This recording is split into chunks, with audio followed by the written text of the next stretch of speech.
Eu só queria aproveitar que você falou sobre a China. O grau de investimento da China no Brasil ainda é muito baixo, né? Falta o que para esse grau de investimento aumentar no Brasil e o Brasil reduzir sua independência em relação a esses investimentos? Os Estados Unidos, por exemplo, que continuam sendo o maior investidor aqui no Brasil. Falta estratégia. Você pega a Europa, quando terminou a guerra, que a indústria automobilística da Europa não tinha mercado, olhou para o Brasil. O que o Juscelino fez? Montou regras. Quer entrar no Brasil? As empresas, as montadoras têm que ter parte de capital nacional, então com isso ele cooptou os grandes grupos financeiros, e a autopeças tem que ser nacional. Então você pega aquele dinheiro que estava espalhado, inclusive o dinheiro de judeus que vieram para o Brasil, que nem Mindley e outros, que estava aplicado no mercado da Argentina, que era mais avançado.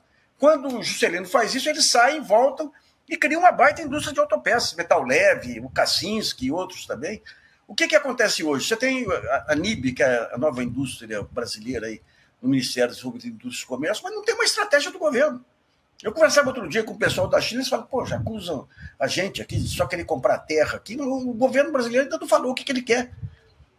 Então não há estratégia. O tal do plano de metas que a gente cobra tanto tempo aí, não há plano de metas.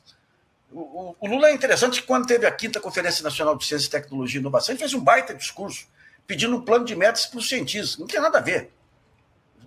Quem tem que fazer plano de metas é o governo. Os cientistas fizeram um trabalho bem interessante que estão entregando para o Ministério de Ciência e Tecnologia. Mas está tudo solto.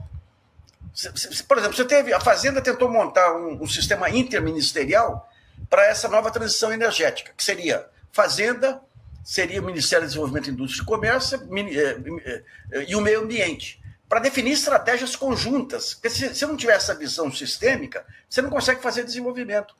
Daí vem a Casa Civil, torpedeia. Vem o ministro de Minas e Energia, que é um negocista de primeira, não queria perder poder, porque o colegiado tira o poder individual de arbítrio dos ministros. Então não avançou. Então esse plano de metas, quando vem agora, digamos, vem a nova etapa do governo Lula, reforma ministerial e tudo, você pensa que vai agora finalmente criar o plano de metas, o que ele diz? A partir de agora, qualquer medida, qualquer portaria de ministério tem que passar pela Casa Civil. Vai congestionar tudo. Então o Lula não acordou ainda. Ele continua sendo a única esperança contra a volta da direita aí, mas não acordou ainda. E ele transformar, digamos, a reação, os ministros saírem mais para a rua para mostrar o que estão fazendo, tem que ter um plano. O plano de metas ele é fundamental, porque além de organizar as ações, ele dá visibilidade. E um plano de metas você tem prazos e metas a serem cumpridas. Então você fica o país acompanhando, o país, digamos, mais informado, acompanhando e criando essa sensação. Você pega o Juscelino com o plano de metas dele, ele não tinha nenhum respeito pela questão fiscal, não tinha nenhum respeito pela questão externa. O Walter Moreira Salles teve que negociar um acordo de emergência com o FMI, porque não tinha mais dólares aqui. E o Brasil cresceu vigorosamente e ele saiu consagrado, porque ele criou o sonho. O Walter Moreira Salles, que eu escrevi a biografia dele, que era muito crítico do Juscelino, admitia. Toda empresa brasileira na época, pequena, média ou grande, tinha o seu plano de metas. Ou seja, o que eu quero ser para crescer? Então, nós não temos esse sonho agora. Nós tivemos um baita sonho aí. Em 2008 a 2010, surgiu um Lula que ninguém conhecia até então. Um baita estadista aí que conseguiu mobilizar o país contra a crise, montou um grupo, ele, a Dilma, o Nelson Barbosa e outros, para poder apagar incêndios aqui e ali, e transformou o Brasil no país mais elogiado do período. Esse Lula ainda não voltou. Nós estamos torcendo para ele voltar, mas não voltou ainda. Nassif, sobre as propostas do Trump, eu queria te ouvir se você vê algum nível de viabilidade, porque ele fez colocações ali, como você muito bem colocou, considerando a Groenlândia, considerando o Canal do Panamá, considerando ameaças abertas aos BRICS, no sentido de possivelmente aumentar a tarifa em 100%, caso os BRICS insistam em estabelecer uma moeda, no sentido de se afastar do dólar como equivalente geral para o comércio global. Outras questões, por exemplo, correlatas à deportação de milhões de imigrantes nos Estados Unidos. Você vê viabilidade dessas propostas? Você acredita que ele vai ser capaz de levá-las adiante? Ou você vê mais algum tipo de bravata para ganhar algum tipo de alavanca em possíveis negociações? Como é que você avalia isso? Ele tem essa estratégia de apontar o fim do mundo para conseguir alguma coisa. Só que ele necessita, ele tem uma mente autoritária, efetivamente. Vamos pegar a questão do mercado. Ele trouxe lá 5 caras de Wall Street como conselheiros econômicos. Mas ele quer estimular as criptomoedas, porque é uma forma de se blindar contra o mercado de títulos, que é um mercado que derruba governos. Você pega aqui o Brasil, aqui em dezembro, aí, o Brasil ficou na beira do precipício por conta de movimentações especulativas aí, lideradas pelo JP Morgan. Agora você vê o grau de vulnerabilidade do Brasil. O mercado de câmbio totalmente solto. O JP Morgan manda tirar dinheiro do Brasil, quase que cai o país. O mercado de internet totalmente solto. Se amanhã você tiver algum problema mais sério, eles quiserem cortar a internet brasileira, eles cortam na hora. A parte de armamentos, os brasileiros, as Forças Armadas que não têm nenhuma visão estratégica, querendo adquirir equipamentos em Israel e tudo, e não desenvolver equipamentos próprios.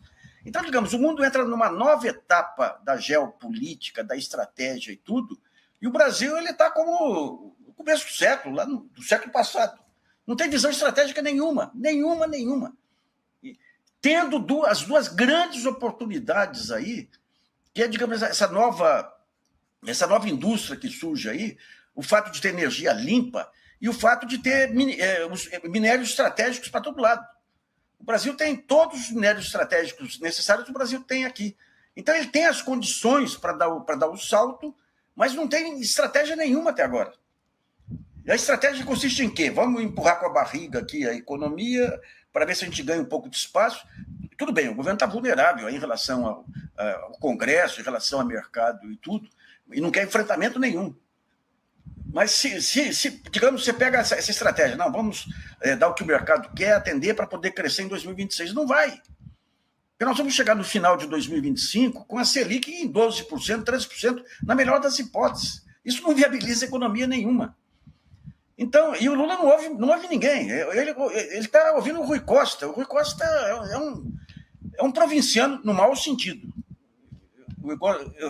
Parafraseando o Antônio Cândido, o provinciano tem um provinciano no bom sentido. O caipira é um provinciano no bom sentido. O Rui Costa é um provinciano que o modelo dele é aquele modelo de peitar as pessoas, de exigir controle, e não tem visão de país. Né? E o Lula coloca ele como um filtro para todas as demandas aí. Ele já atrasou o plano de segurança, já atrasou medidas do próprio Haddad. Então, digamos, a gente fica torcendo para o Lula acordar, montar o plano de metas. E você tem a parte pior aí, que a mídia não entendeu ainda que o Lula é o único fator de estabilidade no país. Né? A mídia faz o jogo do mercado, bombardeia diariamente o governo, em cima das teses mais absurdas aí. Né? Das teses mais absurdas. Não faz a crítica que tem que ser feita em relação ao governo.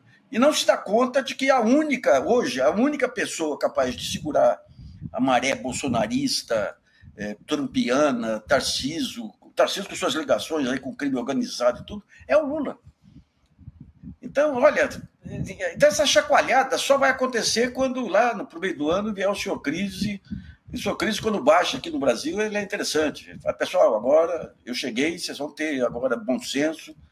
O senhor Crise, lá nos anos 30, ele jogou o Brasil numa moratória. Aí o Getúlio percebeu o jogo aí, proibiu o livre fluxo de capitais.